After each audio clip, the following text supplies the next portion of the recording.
කෙල්ලෙක්ගේ පියයුනේ තනවල තන පුඩු වලට අඬුවක් දාලා තද කරලා ඇදලා ගලවලා නේද? තාමත් පුදුමයි මේ කෙල්ල තාම මිය ගියේ නෑ. ඕකේ දැනටි දුවී තියෙන දරුණුතම ගණේ කාන්තා දූෂණය ගැන ඔයාලට පාපොච්චාරණය කරන්න යන්නේ ඒ ජුන්කෝ ෆුරුට ගැන අපේ විදියට නේද? අපේ වයිබ් එක. නැත්තම් එක්ක ඒ කෙල්ලට මැරෙන්න තිබ්බේ දුන්න අදවලට. ඒ මැරිලත් නෑ. අන්තිමක් වෙනකම් මැරිලා නෑ. ඉන්නන ඔක්කොම අදිට තමයි මැරිලා තියෙන්නේ. කොහොම හරි පස්සේ වගන් දැන් මේ සිගරට් එකෙන් බොන්න ගත්ත ලයිටර්ස් වල ලයිටර් ෆොර් යූ.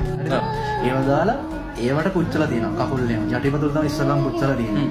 පුච්චලා ඊරස කරලා තියෙන්නේ මේ යෝනි මාර්ගය.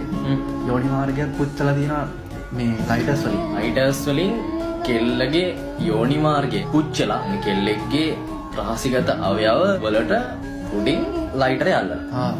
කියන්නේ මෙයා පත්තු කළ සීන් එකක් තියෙනවා. කොහොමද ඒක ගිනි තියලා නෑ. ගාව දින වේදනාව හිතාගන්න.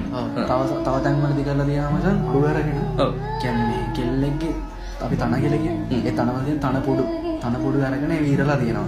කියන අඬුවක් දාලා කරකවල ඇදලා සමහරකට ඇදෙන්නේ නැති වුණාම කපලා ඒ වගේ කොහොමද ඉරලා තියෙන්නේ. වේදනාව හිතාගන්න කෙල්ලෙක්ගේ පියයුරු නේද? තනවල තන පුඩු වලට අඬුවක් දාලා තද කරලා ඇදලා ගලවලා නේද? හරිද? එතකොට තාමත් පුදුමයි මේ කෙල්ල තාම මිය ගියේ නෑ. තාමත් මැරිලා නෑ. හරිද? එතකොට තව සීන් එකක් තමයි මචං. කකුල් පුච්චලා දින මං කිව්වා. ඊට පස්සේ ගත්තාම මචං එල්ලලා ගහලා දෙනවා මේ කෙල්ල.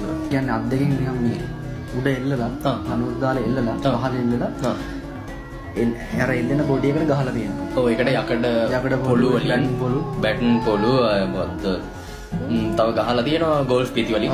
ඒ වගේ වයින් ගහලා තියෙනවා. ඊට පස්සේ ආයෙ ගල්ලා තියෙනවා මචං දැන් මේ කෙල්ල බිමට දාලා බිමට දාලා ඉවරලා අර දඟලනවනේ. දඟලනකොට කොල්ල සෙට් එකක් අල්ලගෙන තව කොල්ල සෙට් එකකට ගිහලා දෙනවා ඔලුවට පනින්න කියලා. ඔලුව තද කරන් ඔලුවට පනින්න. ඔලුවට නිකන් මෙහා ඔලුවට පනින්න. හරිද?